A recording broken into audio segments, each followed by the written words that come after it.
What's up, y'all boys? I'm obviously sick, right? If you watch any of my last videos, I've been saying I'm sick, but I need to get back to recording, bro. I need to get these videos up. It's my job, right? So, really quickly, I wanted to say, no edits because I'm sick. I'm just trying to put this video out for y'all. But really quickly, for the people that didn't know, if you go here, this is my Roblox channel, and a lot of people are confused, and I'm a little bipolar when it comes to this because once again, I don't have a team, I don't have an agency, I don't have peers, I don't have no content friends or nothing. I'm doing this all off of my own volition, like my own what I think is right. Obviously, I had a Cozy Block channel before where I was playing Roblox, but I discontinued it because I wanted to do everything on one channel. But then I realized I can't.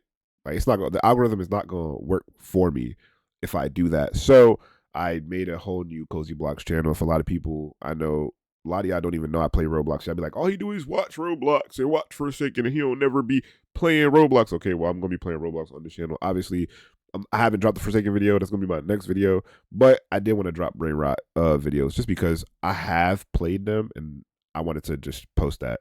And I know that they weren't. I already knew they weren't gonna do well, but I don't care. I just wanted to have fun. But yeah, I'm gonna be dropping Forsaken videos soon, diet dev videos, all that good stuff. So make sure you're subbed. I won't be changing up my channels no more. If I do, I'm gonna just retire because I need to figure out my life. But yeah. Again, I haven't been consistent because I've been sick and I was on vacation, and a lot of y'all be knowing I'll be in and out of depression, all kinds of shit. So, either way, types of Forsaken players. Let's do it.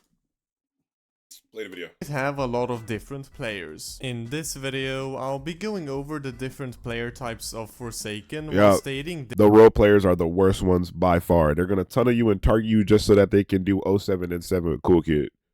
And then the 07 and 7 players don't be any good, by the way. They be probably so. I could argue that 07 and 7 players are some of the worst players in the game. Because what is really your purpose besides role playing?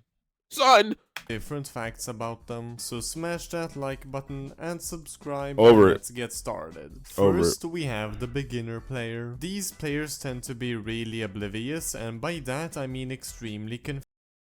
They often randomly use their abilities. Yep, me when I first played. If you ain't watched my first time playing Forsaken, it is on the channel. Doing. Their stamina management is also terrible, Yep. and they always run out of stamina mid-chase. Cause they be scared. Also often use the noobs. Bro, if you don't know about the game, don't nobody tell you nothing about nothing, bro. You gonna be scared. And also, they don't know about the regen and how to stamina manage. Survivors, since they haven't found out about Elliot or Shedletsky also being free. This makes them not help the team at all, since they're playing a survivalist. Even if they do play another character, they will still rarely help. Them not helping. Shedletsky's is crazy. I feel like beginner Shedletsky's help way more than experienced Shedletsky's, bro. I don't know how many milestone Shedletsky's are just hiding. Look, you see these corners, right?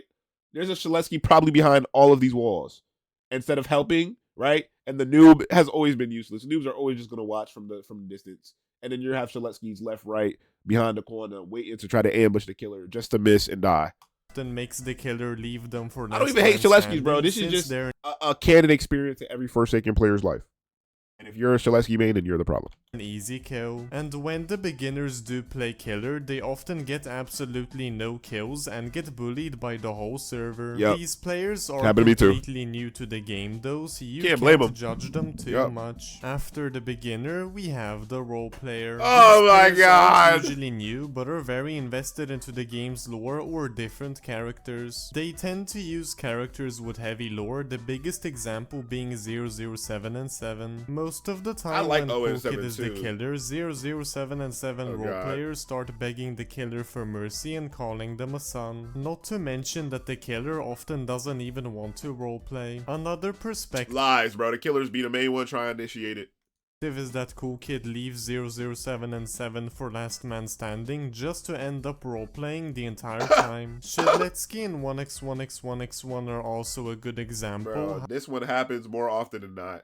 But it actually makes sense because Shedletsky players don't even help anyways. So they're going to be the last one. However, this is most common with 007 and 7 and Cool Kid. Generally, these players are kind of annoying though, mainly when wasting time and Last Man Standing. I mean, it's great if you like a character, but I'm not here to roleplay while playing the game. After the role player, we have the... Do you think... I ain't even going to give Forsaken ideas for free, bro.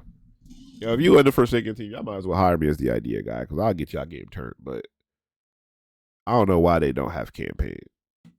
And I'm not even gonna elaborate on that.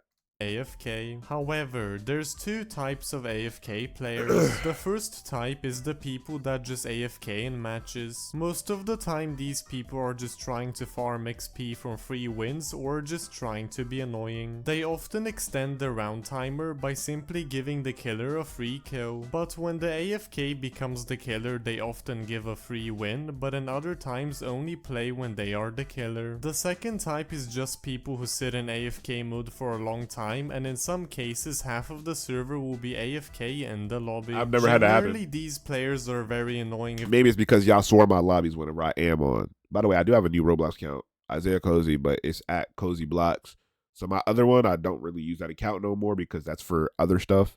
But yeah.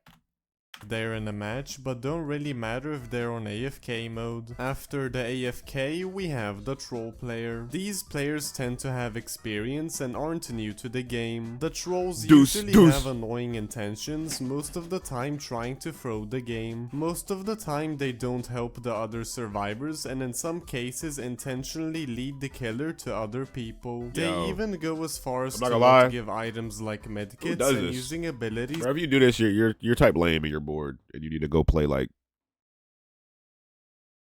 Pillar Chase. But purposely missing. Cause the killer gonna pack you up quick in that game. Be doing this. One of them. And I also feel like killers get bullied a lot more in Die of Death. I don't know. Do y'all agree with me on that?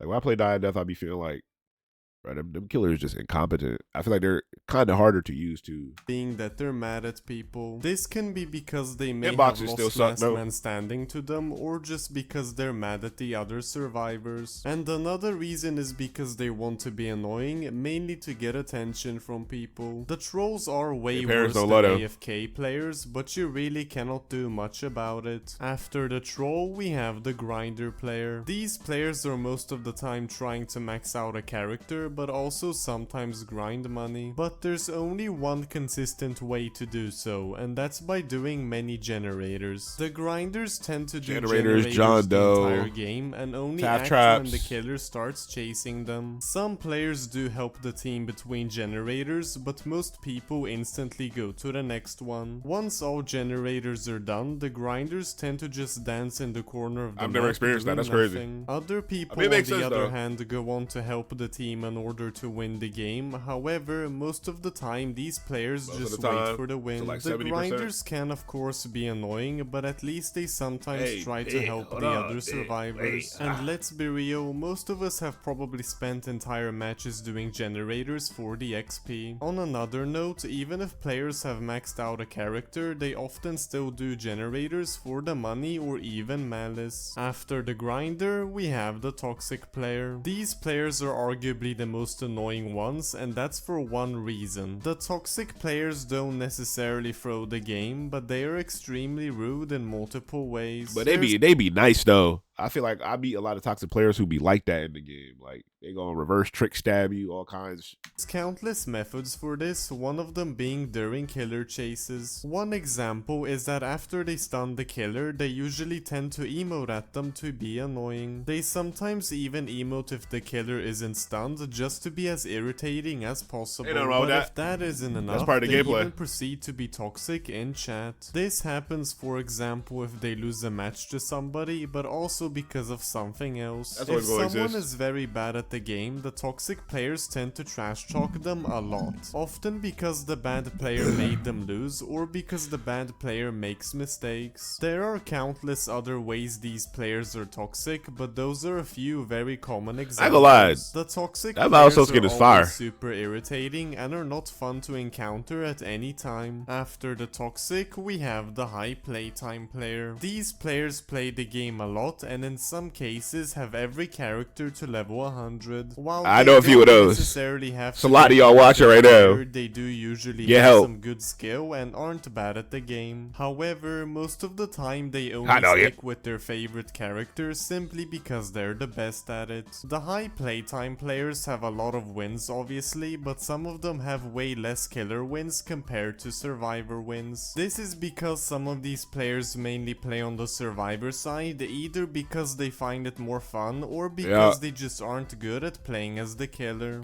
Nah, I just don't like playing killer, to be honest. I'm more of a survivor myself. Needless to I say, like to there are some chase. people who are Love to amazing chase. at playing killer, but this is of course not everybody. But this just shows that the high playtime players aren't generally super sweaty, which can Nah, be they're super sweaty and they need a life. They need to take a shower and touch grass with their bare feet and feel the dirt and understand that the metaverse is not the only verse, but there is reality. Uh, but I do agree with the point that like if you play the game a lot, don't mean you good. I know a lot of people like that, especially in 2K or like sports games. considered a good thing. They literally just play this game a lot for fun and they enjoy it, but there's really nothing wrong with that. After the high playtime, we have the looper player. As the name suggests, these players are very There experienced go at me. looping killers, making them Learn about pretty it. skilled at the Learn game. about it. They tend to be pretty competent and most of the time use guest 1337 Nah, I don't. when I used to have. playing. The loopers can usually carry most of the game by themselves, so you definitely Nah, I ain't gonna lie. You probably get. It depends how good the killer is. If this is a good killer, the most you'll get is like a minute, minute 30, or a minute, yeah, minute 30. But if it's a bad killer, yeah, you get 3, 4 minutes. want them on your team. However, they do sometimes need some help, but that doesn't Of course, stop bro. them from Elliot, being you really supposed to good be. You supposed to help. players. On the other hand, when Why you're would you help? playing as the killer, the loopers can be extremely annoying to deal with. You either spend the entire match chasing them just to lose, or you cannot beat them in last man standing. So while you very obviously want them on your survivor team, they are horrendous to go against when you're the killer. Not to mention that the loopers are sometimes unbeatable, with other survivors helping them. Word. But the loopers are good players to have in your lobby since they practically carry the survivor team. After the looper, we have the savior player. These players are people who constantly save others from killers, in other words, survivors who are basically a bodyguard. Yeah, I like those. They're my favorite type of players. But I feel like you could be a looper and a savior. Like I feel like multiple of these archetypes can apply. The saviors often help people who are almost dead, but in some cases do it as soon as possible. That is, if they aren't doing generators. Most commonly, these players stun the killer a lot, but in some cases even tank hits for you. Their goal is pretty much to get the killer's attention off of someone else in order for that person to survive. And The that's fire. saviors are arguably less annoying than the loopers though, which is a good thing when you're the killer. However, this does mean that it's more difficult for the saviors to stall the killer, but in general they're still very valuable teammates since they often prioritize. I don't know why he on helping the Shed, team. bro. Shed The ain't no loopers savior, bro. also help the team, but the saviors arguably do it more often. After the savior, we have the pro player. What makes these players unique is that they can consistently play every character in the game, and with that win pretty easily. If not all characters, they play at least a bunch of them. They do this to keep the gameplay fresh, seeing as playing one character gets really repetitive. The pros do usually have all characters they play at level 100, but I don't. Sometimes just have their favorites at level 100. They also know very good tactics, both for different killers and survivors. Along with that, the pros also know how to use their character abilities very well. This makes them very good at playing killer to the point people may even consider it annoying. At the same time, they do help other survivors all the time and are generally very good teammates. The pros are basically a mix of the high playtime looper and savior players since they play this game for fun but are also very good at it. But that's it for this video. Comment down below which type of player you are and which all of them except the role player and the noob. Either way, thank you guys so much for watching. Again, I am sick, and I don't know why some of y'all be thinking my cat is like AI or I have a green screen background, but that's not facts. And yes, she's okay because she be looking like she dead half of the time. She's just a really sleepy cat and cuddly cat. She literally would yell at me to come lay down and cuddle, which is crazy, by the way. But yeah, thank you guys for watching. Make sure you check out my new Roblox channel. I'm gonna be posting a Forsaken video this week. Yeah, bro. I'm out.